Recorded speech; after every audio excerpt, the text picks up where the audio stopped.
So welcome to the first August Online Sales Academy from IMPACTUS Skills. My name is Nick Bramley, your webinar host. This is the first one of 8 that we're running throughout the month of August 2025. And we're starting off where you should start with anything to do with sales, which is creating an effective sales action plan. Now, the reality is we're going to go through an hour or thereabouts of ideas, tips, hints, etc., and give you some food for thought with a few light bulb moments that might resonate with you that you can then take and put into practice in between sessions or going forward as part of your outputs from the webinars. So without further ado, let's just look at how we're going to take this forward, okay? So the first thing I want to talk about is some initial context setting. And the reality of context setting is that we need to understand why you would even consider starting with a particular approach to planning when it comes to your sales activity. So the first question, I guess, is I'm going to share with you 4 statements and ask how many of these statements ring true with you and how many of you feel that they resonate with your day-to-day operations. So the first one is that you've got zero competition and can sell at whatever price that you like. The second one, that you've got such a unique product range that selling your products is never an issue. The third one is all of your customers are fully aware of all of your product range that you offer. And the last one, our sales discipline and customer focus is so consistently excellent that we never lose a customer or sales opportunity. The chances are none of those are particularly true. There might be some truth in the odd one of those, but the fact is that most people work in a competitive world. And the reality of working in a competitive world means that you've got to stand out in a crowded marketplace and you have to be very effective at beating the competition when it comes to how you position yourself, how you undertake activity, and the things that you do as an individual and as a business. And today what we're going to look at a business sales plan for the organization, but more importantly, what does that mean to the individuals who work in a sales, account management, business development, customer service, customer support, sales admin, external prospector, marketing support role, all of whom have an influence on the performance and results of the business. Now, whether you're looking at new business, key account management, customer managers, etc., there's a specific skill set to each of those defined roles, but we often find that a number of people in an organization have either through adoption of the role and taking on board skills as they've grown their influence are doing 2 or 3 of those different versions. So they're doing prospecting, new business, account management, data management, list building. They're doing customer support. They're managing all sorts of inputs and outputs when it comes to a skill set that is generalist rather than specialist. Now, I guarantee that if you're responsible for new business generation, but also responsible for growing key account development, that you may well be okay doing both, but you will have a definite preference, whether it's subliminal or more obvious than that, for one or the other. And the skills required to be a new business winner are different to the skills required to be a successful key account manager, relationship builder, growth planner, etc., etc. Now, the reality is I do come across people who can do all of those roles in equal measure, equally successfully, but in reality, there's still a conundrum or a challenge in terms of what they focus on. And the other thing is we tend to focus on what we like doing. So if you're a generalist across those kind of roles, we need to be very sure that we're being very disciplined and very effective at growth, business development, etc., etc. But the reality is finding someone who's equally comfortable, equally good, and equally successful across the whole spectrum of business development, sales development, sales support, prospecting, etc., is as rare as seeing Elvis Presley riding a unicorn in Morrison's. And what we'd say to that is unlikely, shall we say. So what we've got to think about is how do we make you, when you're multitasking, as efficient, as effective as possible? And this is all part of the context of what we're talking about. So I want to share with you a potentially concerning statistic. And the potentially concerning statistic looks at a typical person working in a sales role, a role that influences the performance of a business when it comes to either revenue, profit generation. So it could be account management, it could be new business, it could be sales support, or whatever it might be. And I'm going to ask you what percentage of time is lost in that typical sales professional's role in relation to working on their actual sales cycle. That sales cycle will vary, depends on the job, but the reality is there's a percentage of time that isn't in that role focused on the sales cycle.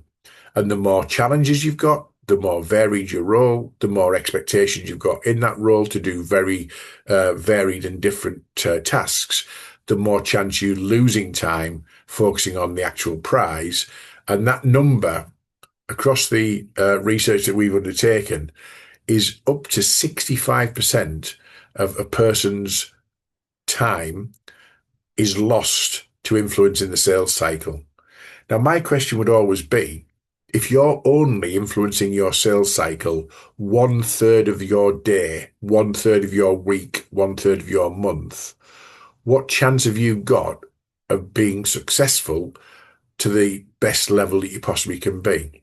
So today, from a planning point of view, is about resonating with that statistic and trying to ensure that the number of hours and minutes lost to non-sales activity is reduced. And if you can reduce that 65% lost time down to even 40%, that's a massive increase in the likelihood of success for you when it comes to generating revenue and profit for yourself and for the business. And that's what we're going to be working on today.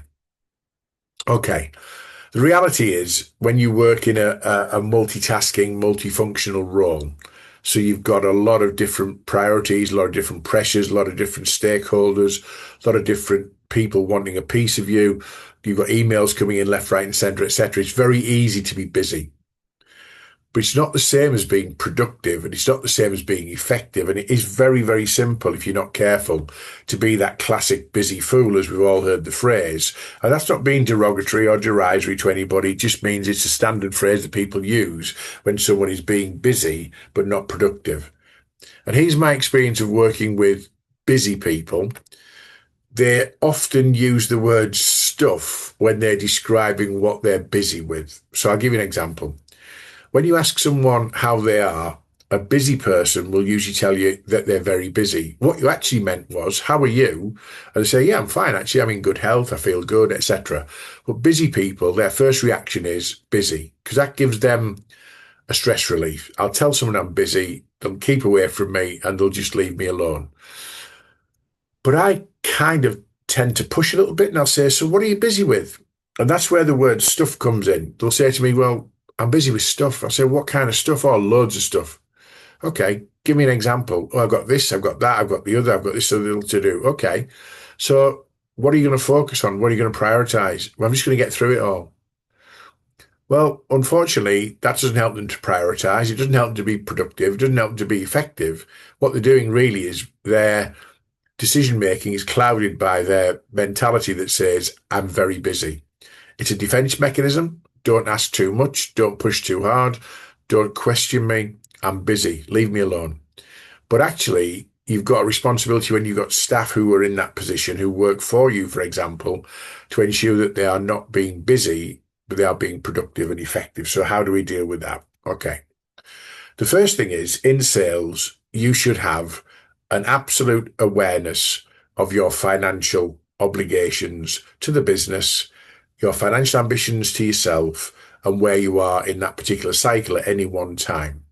So, for example, your current figures based on turnover, profit, how many customers you're looking after and got under your particular management might be a matrix.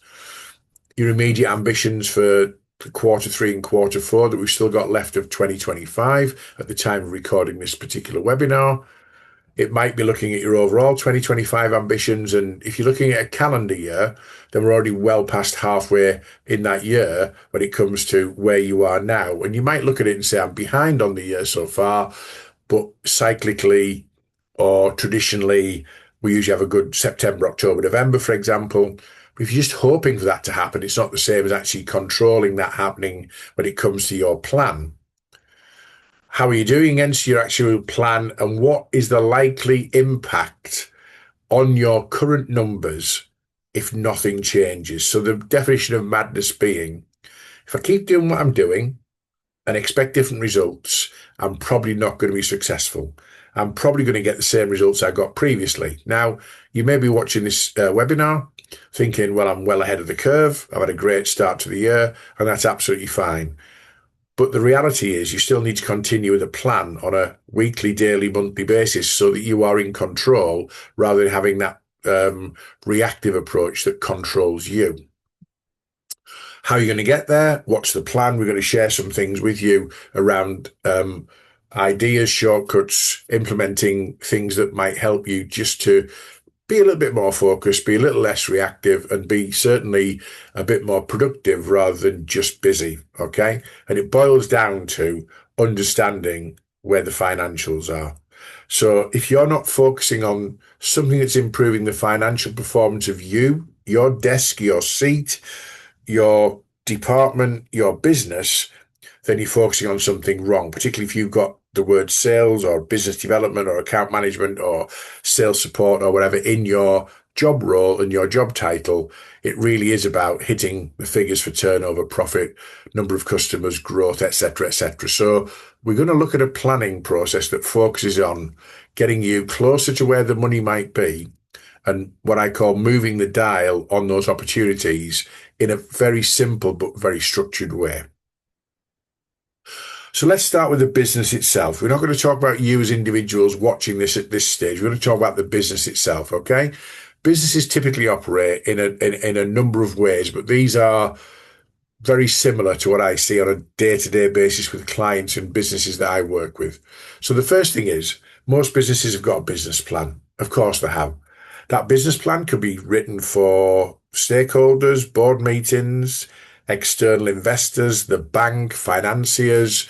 It might be written as part of an away day where you've had the senior team or the team away, and you're looking at what your strategy might be for the next 12 months, sitting on beanbags, considering kind of, what your options are and all that kind of stuff at a nice off-site retreat. And the business plan is created from those kind of environments. The business plan is created from board meetings, and the business plan is something that businesses are often very proud of.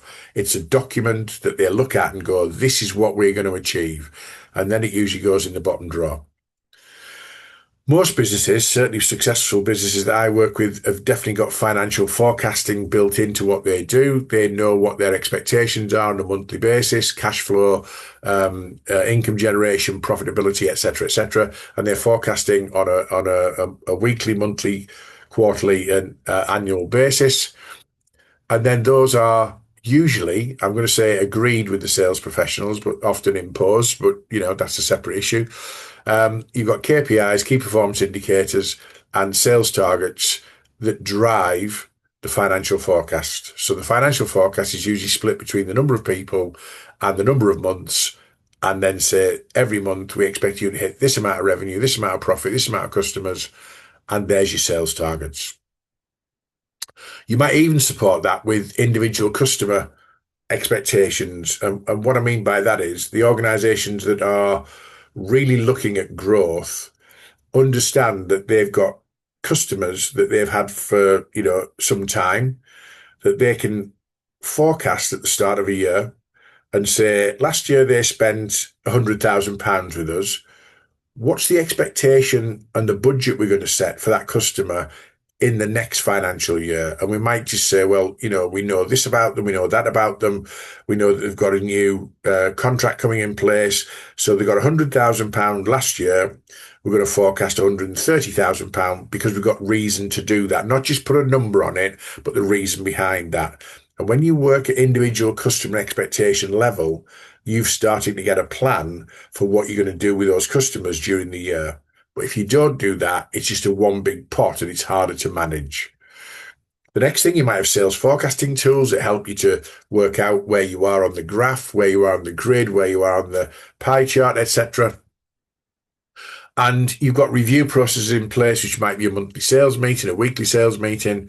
It's all about the numbers, how we're doing, what we're doing, where are we.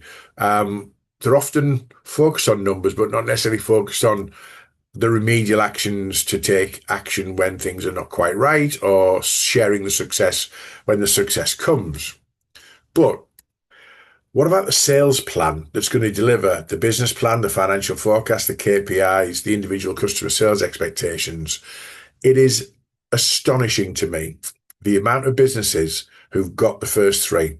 Every business has got them. In most cases, I don't know of many businesses that don't have a business plan, financial forecast, KPIs, and sales targets. But they are so rarely linked to a sales plan to actually deliver the above sort of performance that it is astonishing. And then that sales plan means, or a lack of it, means that the individual team members who are responsible for delivering the performance, the KPIs, the financial results, and the end game of the business plan often are not sure what to focus on or what to do on a day-to-day basis. They're often left to their own devices, particularly if they've got a lot of experience. And the problem that you've got with experienced sales professionals is they often do what they've always done because it's easy and comfortable and they're good at it. And there's nothing wrong with that as a baseline. But if you always do the same thing, the reality is, are you likely to be, I don't know, what's the word, innovative enough to try something different, take a risk or whatever? We're going to look on the webinar number 2 for prospecting and how you develop your prospecting methodology. But if without a sales plan for the business and a sales plan for the individuals, unfortunately, that's not going to work without some kind of, additional layer of thought process. So what I often find is I work with really professional, polished, experienced salespeople, and I like doing that. But often they do lack that kind of, understanding of where their influence is. They know what their influence is in terms of their own KPIs and their own sales targets. But where does it sit in the strategy of the business? Where does it sit into the business plan? And the reality is we've got to look at it as an individual, not just as a business. The business has got things in place, but the individual needs to know what they're going to be doing on a day-to-day basis. So we're going to start with some fairly straightforward stuff, and I apologize if this is kind of, fairly obvious, but I want to make sure that everybody on the webinar, from whatever level of experience, has a baseline of the things that are basics that you need to think about focusing on to be successful when it comes to a sales plan. So the first thing is, quite obviously, really, is, well, who the hell do we want to be talking to? Who are our target audience? And when it comes to who are our target audience, how do we know? How do we know? Well, the first thing is we might look at sectors. We might look at success that we've had in particular sectors. And it's very easy in sales to replicate success, much easier than it is to go into a completely new environment, completely new business sector, completely new product. And we're going to touch on that again in a later webinar in the series. But who to target and what sectors they're in are your first two questions.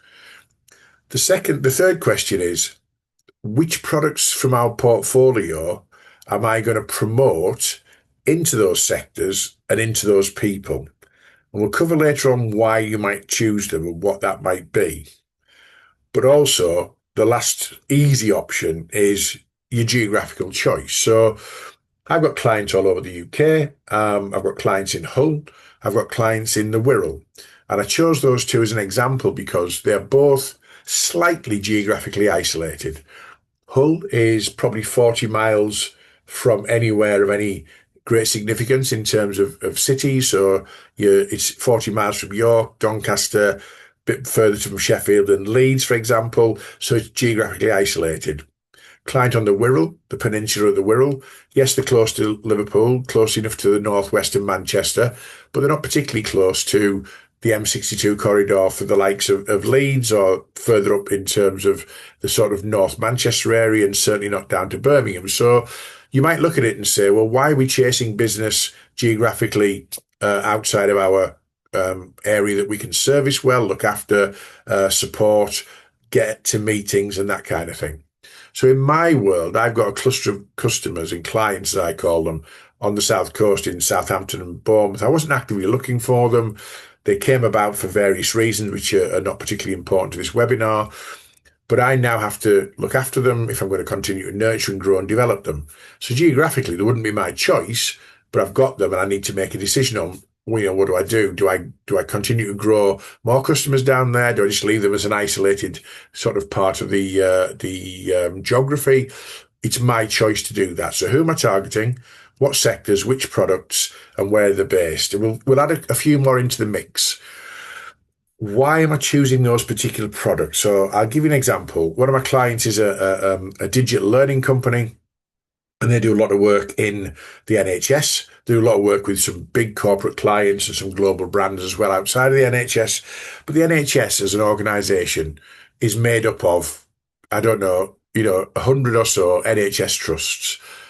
Bizarrely, to the outside world, they all work independently and they all have different procurement and they all have different kind of requirements. But if my client has developed an e-learning solution to showcase how to understand cannulation and blood results and how to take blood effectively using digital e-learning, which they are brilliant at doing in terms of 3D and animation and virtual reality, etc.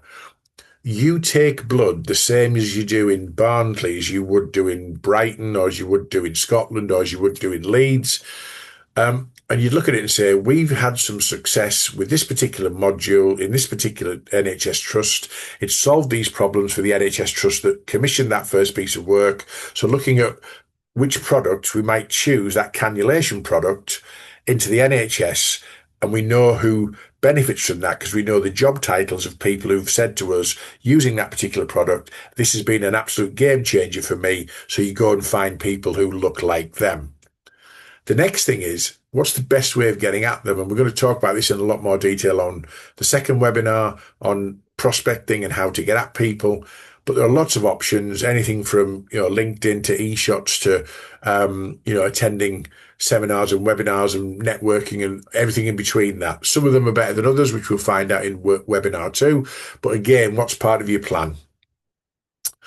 Is there something in your favour from a timing point of view? Is there a deadline? Is there some government legislation coming in that's going to change the game that you're involved in? Is there something in terms of financial timing? So if you're selling into the public sector, for example, a really good quarter for you should be January to March, when people have got budget left and they need to spend it, otherwise it'd be taken away from them. And so you might have a campaign into that particular sector in November and December, ready for a January, February, March push. But you wouldn't be pushing into that sector in April when budgets haven't been agreed for the year, because no matter how good you are, they don't know what money they've got and they don't know when to spend it, for example. So look at your timing, look at your cycles, look at when people buy, and look at if there's anything positively or negatively affecting the timing on when you should get in touch with people. And the last and probably most important aspect of your plan is, where's the mix? So am I going to work with existing customers and sell more products into existing customers, grow my customer spend, which again is it's the last webinar of the 8 in the series of these online sales academies. But am I going to work exclusively and extensively on growing existing spend? Well, the reality of that is, I believe that a CRM and a financial database, whether it's your Sage Financial or whatever, the value of the pot of money that your customers spend with your existing customers is like a lake. And you have to keep that lake fresh with new streams of interest and revenue and profit coming in. So it's unlikely that you can just spend your entire focus on existing customers, because there might not be enough growth in there for you to focus on. So you need to look at new customers, potential new customers, new prospects, etc. But also the last one on there is the lapsed customers. Now, the lapsed customers are a real winner for some businesses. And I'll tell you why they're a winner for some businesses, because sales is based on a promise. So, for example, you might have an existing customer and you've done a really good job with them, and they ask you if you can do something else in terms of either a new product or service or whatever it might be into that business. You say yes, and we're going to do it this way. We're going to be brilliant at that. We're going to support you. It's going to be this price. It's going to be technically this is what's going to deliver for you, etc., etc. And they might go, that's great, we love that. But at the same time, your competition might be knocking on their door and asking about the same particular opportunity. That competition might find out what you do really well. They should say that they'll do an equally good job with them on the areas that you're good at, but they often find a way to say, but actually, in addition to working with us, we will layer on this particular thing or that particular thing. In other words, we're promising you we're going to be better than your current provider. And that'll have been you 2 years ago, 3 years ago, whatever it might be. And for whatever reason, the person who is at your existing customer 2 or 3 years ago believed the hype, believed the promise, and decided to give that project to one of your competition. Now, here's the problem. Did that job get delivered to the standard against the promise? And do you know? What happens with most salespeople is they look at it and say, well, we've lost that one. I'll go and find someone to replace them. And you focus on new business to replace the lost business. Now, that's quite a good thing to do, but you don't know if that promise has been delivered. So what happens is if that promise hasn't been delivered, which it isn't very often, because we all know salespeople who often make a promise and fail to deliver, but your customer, your client, will be too embarrassed to come back to you and say, actually, Nick, I know we chose to go with somebody else on that last project, but it didn't work out really well. Is there any chance we can work with you on the next one? Human nature and instinct says that's quite a difficult conversation for them to have with you. So the chances are they're likely to go to a third provider, not you, not the promised person who didn't deliver, a third provider, then go back to you, even though they were very happy with you in the first place. People lapse as customers for all sorts of reasons. Those reasons might not be valid 2 or 3 years down the line. So what I tend to do with a customer, a client of mine, when I'm going in to look at sales, I'll start off with their customer list for the last 5 years. Give me your list of your top 50 customers for the last 5 years. And I'll just look at it as a league table of financials.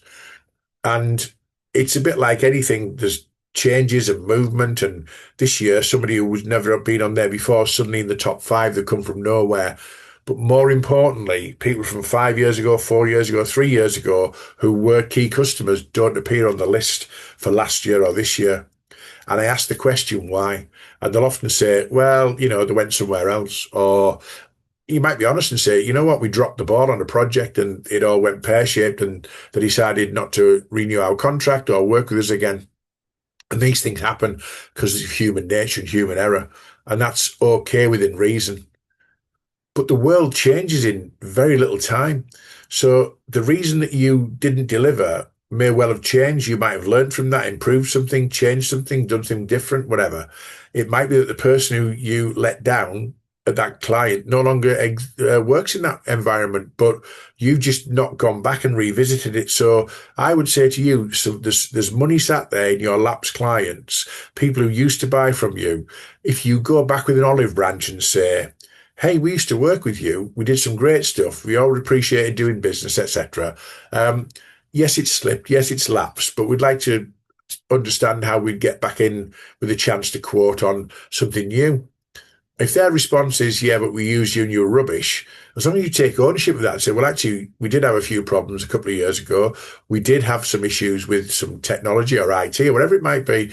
We've ironed those out and resolved them. And actually, I'm new. I'm different in this business.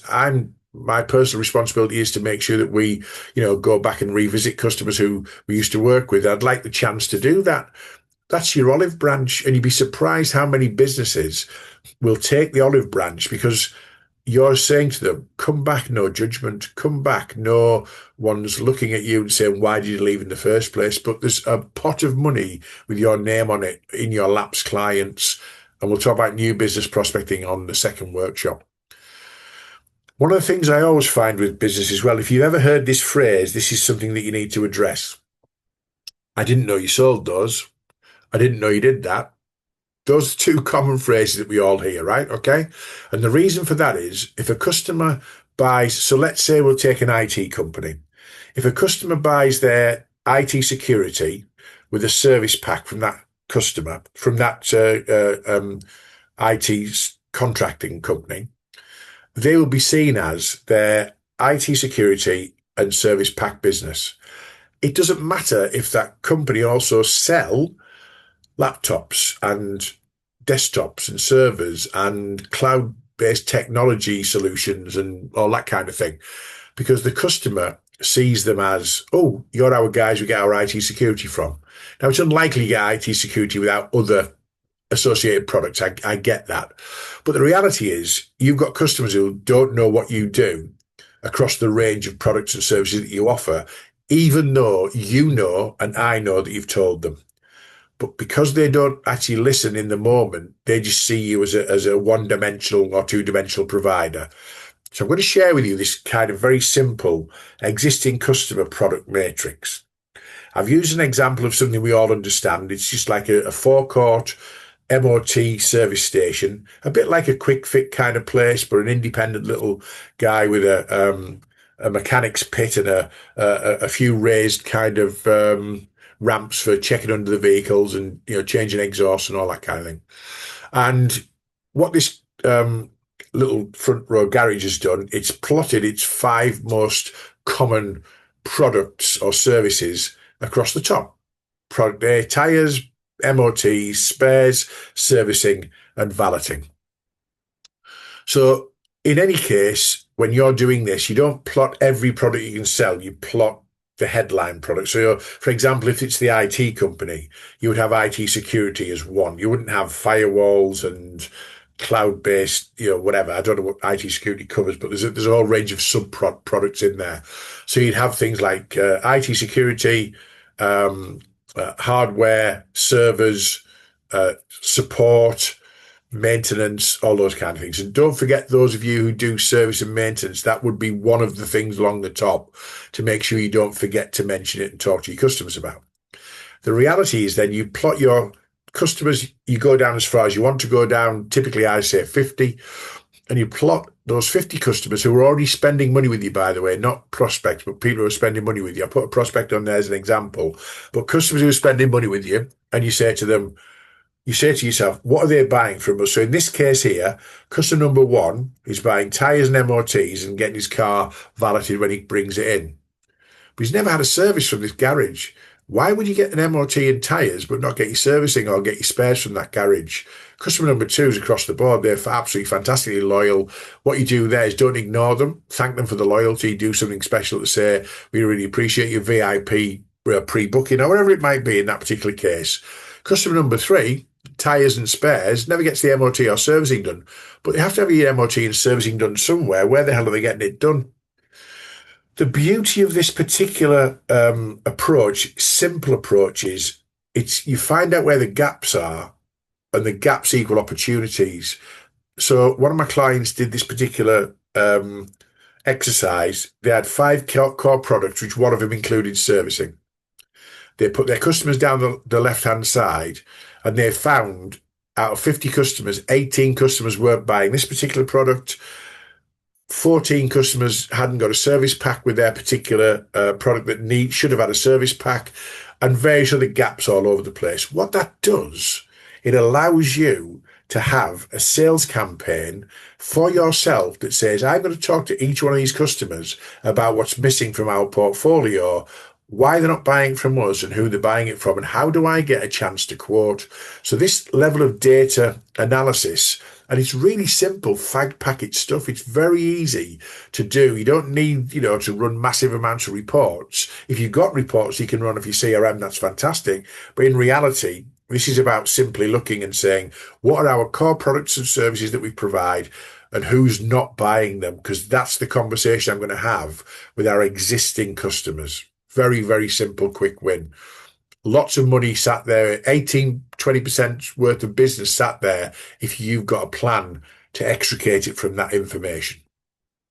I'm going to talk about data now in terms of data support as well. There's lots of opportunities to use data and interrogate what you've got in front of you. Now, you might not have a great CRM system, customer relationship management system, but you've got information on customers, prospects, etc. So let's talk about the first one is, do you know and are you on top of and have you registered in any way, shape or form the typical order management cycle of your typical existing customers that you look after individually and personally?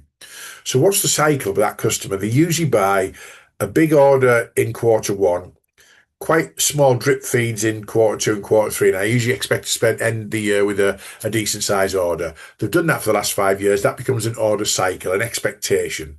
But if you sit and wait for it to happen and expect it to happen, what if it doesn't? So you've got to make sure that you are on top of the order management cycles, the peaks and troughs, the ups and downs.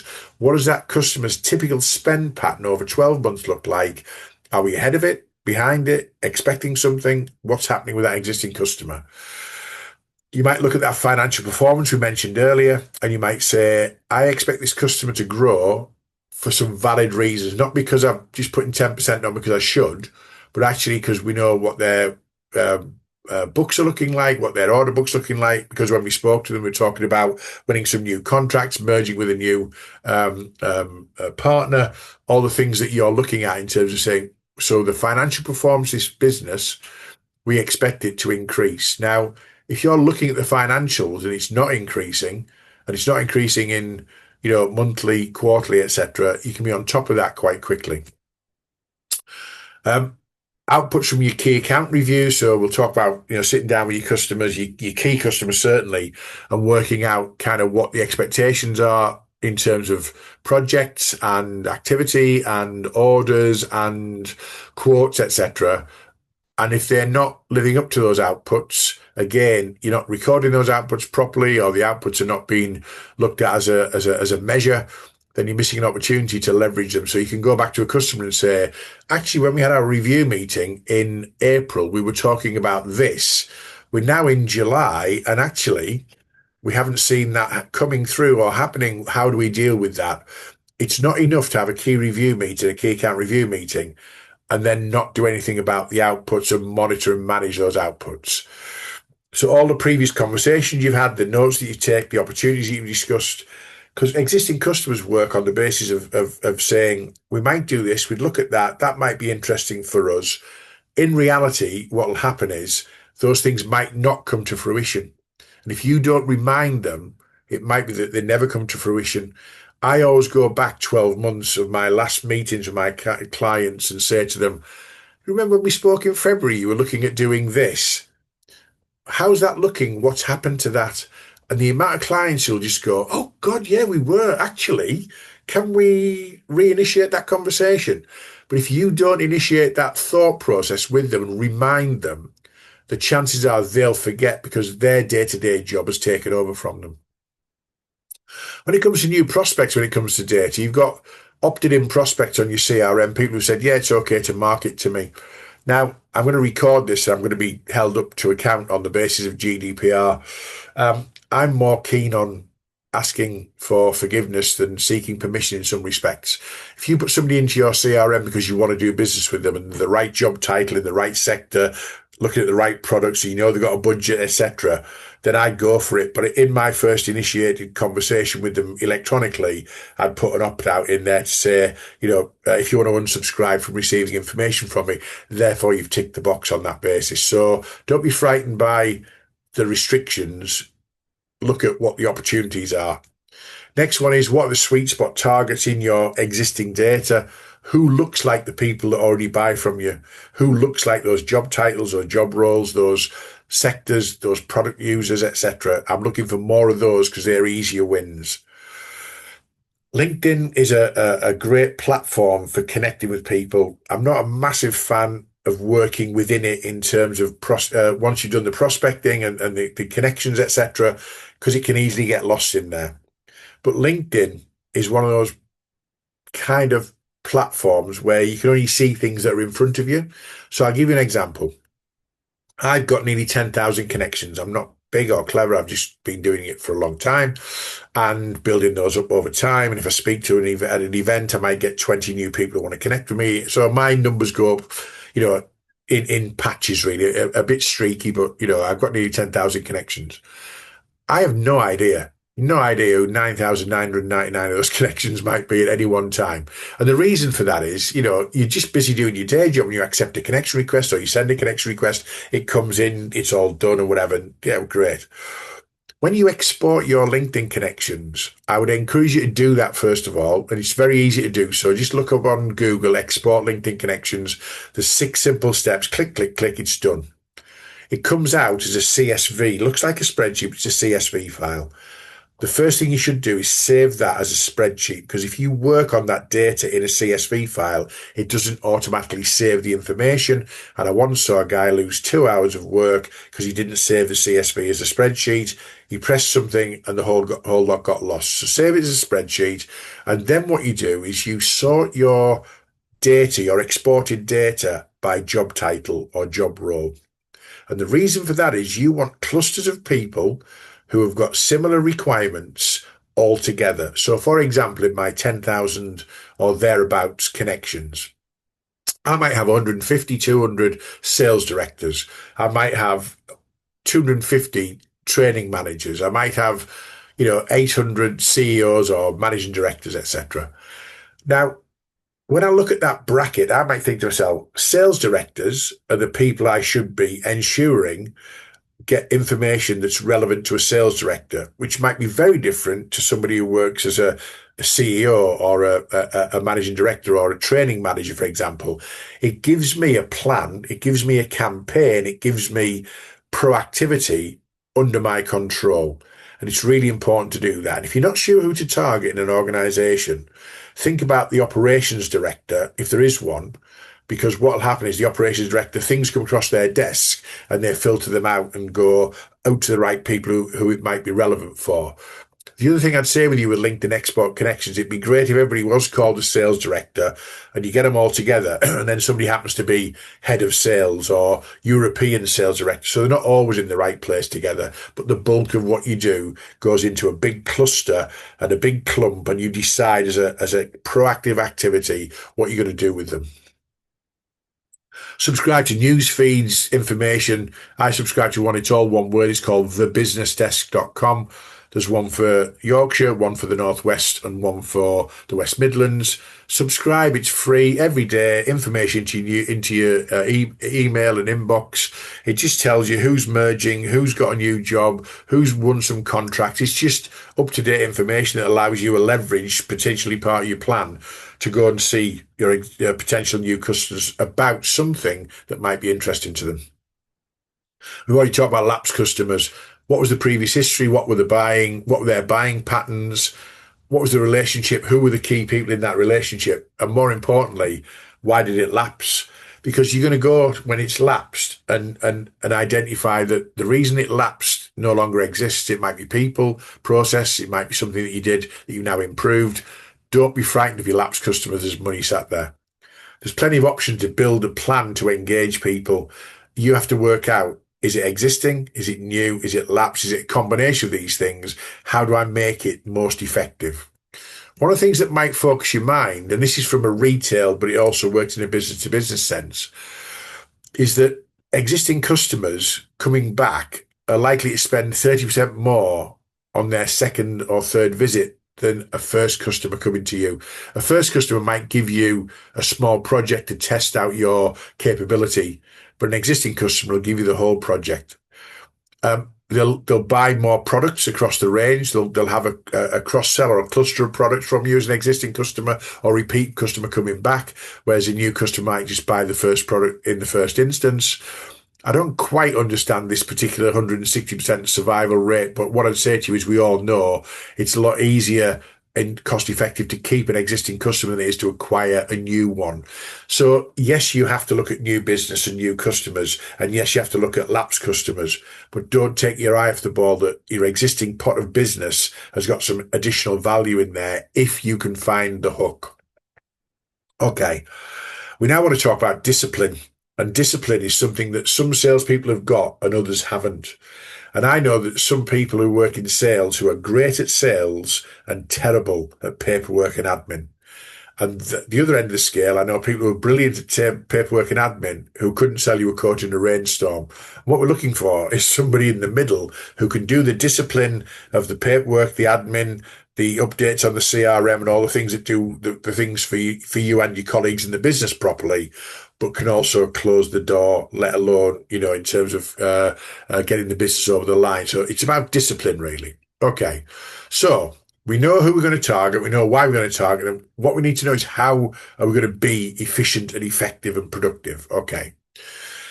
It starts with organizational structure. It talks about being organized, a place for everything and everything in its place. And it's not about turning you into a robot. It's not about giving you such a structure that you can't think or breathe for yourself. Far from it. It's giving you a structure so that it allows you the time to do the things that you need to do really, really well. Okay. So it starts with understanding about time management and prioritization, and there are two different things. Time management's a much overused word. It doesn't really exist when I get asked to do time management training, because I'll say to somebody, if you've never missed your aeroplane when you're going on a family holiday, you don't need time management training. We all know how to prioritize. We get the plane, we take the family, we get on the holiday, and we've prioritized all the things we need to do. Prioritization is different from time management. And this is about ensuring that you're in control, not other things are in control of you. So I'll give you an example: task allocation, task management. Tasks come at you from a lot of different places. They'll come at you from an email, come at you from a colleague who stands over your desk and starts the sentence with, "Can I just?" And you go, "Yes, okay." You'll get requests from stakeholders, you get requests from customers, you get requests from colleagues. You've got to look at, how do I decide what to do, when to do it, and what comes first? And the problem we've got with things like email, for example, is you've got mail little pop up in the bottom right hand corner of your laptop or your desktop, and you're in the middle of doing something that's influencing sales. Out the corner of your eye, you see who it's from. You stop what you're doing and go in to do that. And that's not about allocating the right task and managing the right task at the right time.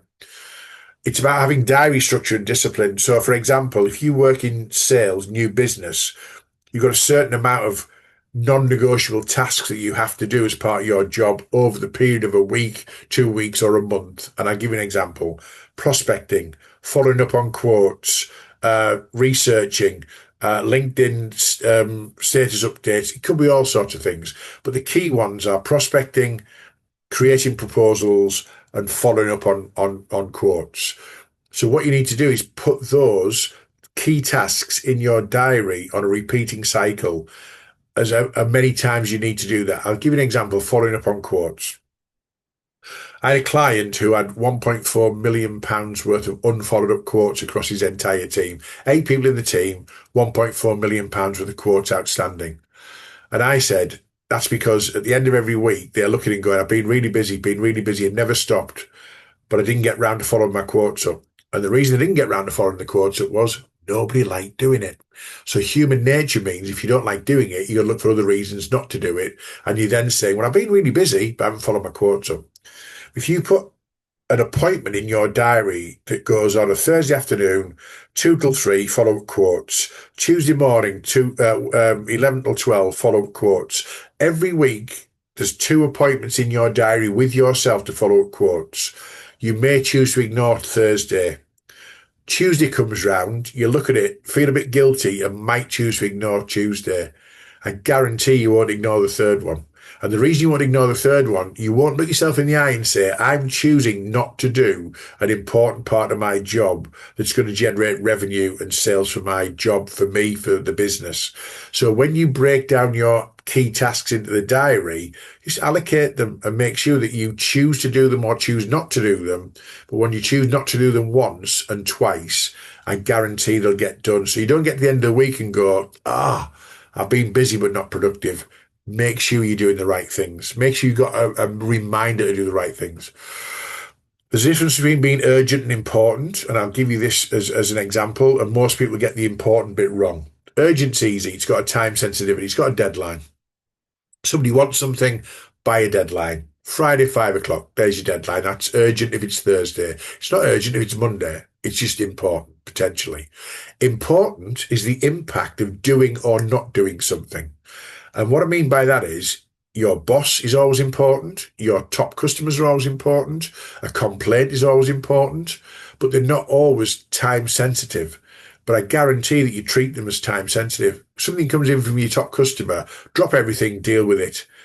to the extent that you're not doing something else that you should have been doing that day, like following up quotes, your key customer will wait a small amount of time because your key customer can get a holding email that says, thanks for your inquiry, I'm dealing with it. I'll back to you within 24 hours. If you need me any sooner than that, please give me a bell. They won't ring you. 24 hours is usually fine. But what you've done, you've treated it as urgent, important, a drop everything moment. That's not a plan. That is reacting.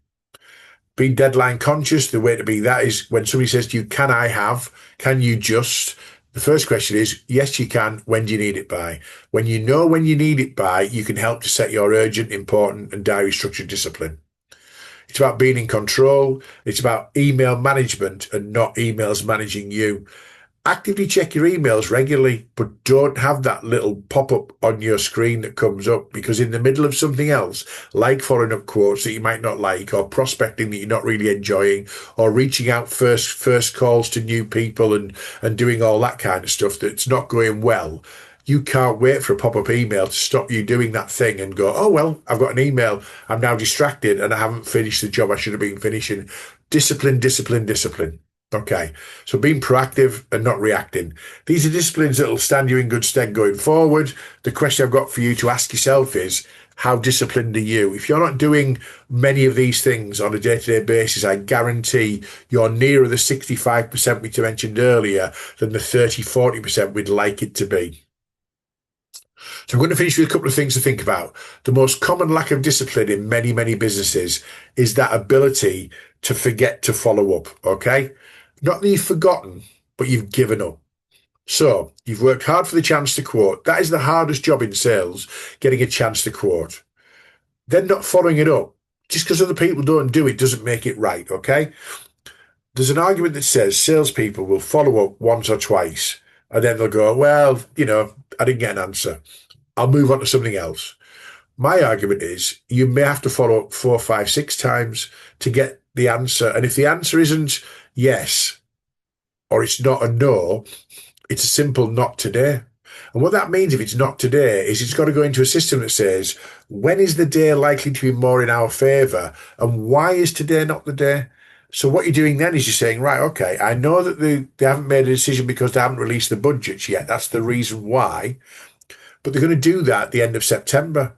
So then you can follow it up at the end of September and say, how are the budgets looking? How's the quote looking? But if you don't have a process, a discipline, a system, you've done all the hard work, you've followed it up twice in August and thought, never got anything out of that. And then you move on. And in the end of September, they've placed that business with somebody else. I'll give you the worst example I can remember. Years ago, one of my clients had been to an exhibition. It was the first day I was working with them, and I knew that I was going to work with them after they'd been to an exhibition 2 weeks previously at the NEC. And they came back, and my first question was, how was the exhibition? I said, great, we had loads of leads. We had 80 leads on the stand. And we all know 80 leads means probably 8 or 9 hot leads, 15 people who might be really potentially interested, and then the rest of the people are trying to take your pens and your mints and your mouse mats and your stress balls and all that kind of thing, which is fine. But the 8 that are really hot are really important because they need action. This was 2 weeks after the event, and I said to them, "How was the show?" They said, "Great, we've got all these leads." I said, "Okay, so how many do you class as hot?" And they said, I think there might have been 10 out of 80. I said, "What have you done with them?" And the sales manager at the time said to me, "I haven't done anything with them yet. I'm too busy." I said, "What do you mean you're too busy?" He said, "Well, I was at the show for a week." He said, "I've had to catch up a week's work." He said, "And I haven't got caught up yet." I said to him, "I'm sorry, you got 8 or 10 people there who were saying, I might want to spend money with you, and you haven't prioritised them over catching up on emails." He said to me, "Are you trying to tell me how to do my job?" I said, "Well, kind of, yes, I am really, to be fair." I said, "But I'll call these people." He said, "We don't know anything about our products." I said, "But I know how to talk to people." I rang the first guy. I said to him, "I'm ringing from," and I told him the name of the company. I said, "You met our team at the NEC a couple of weeks ago at the XYZ exhibition." He went, "Oh, yeah," with a really sarcastic tone in his voice. He said, "I wonder when you're going to get round to ringing me." I went, "Oh," I said, "I'm sorry." I said, "I'm fairly new here." I said, it's my first day." I said, "I'm just ringing to find out kind of where things are with the interest that you had." He said, "Well, because you didn't bother ringing me," he said, "I placed an order with," and it was their biggest competition. 3 out of the 8 had done that because no one had followed up. that is absolutely criminal, because no one had had the discipline or the priority to look at what's the impact of not doing something. So making sure you've got that DNA as a sales professional is vitally important. Okay. You've got free money sat there if you've got a plan and if you've got a discipline. The last thing I want to talk about is the 80-20 rule. And I'm not going to leave the screen particularly too long, but the reality is 80% of your business will come from 20% of your customers.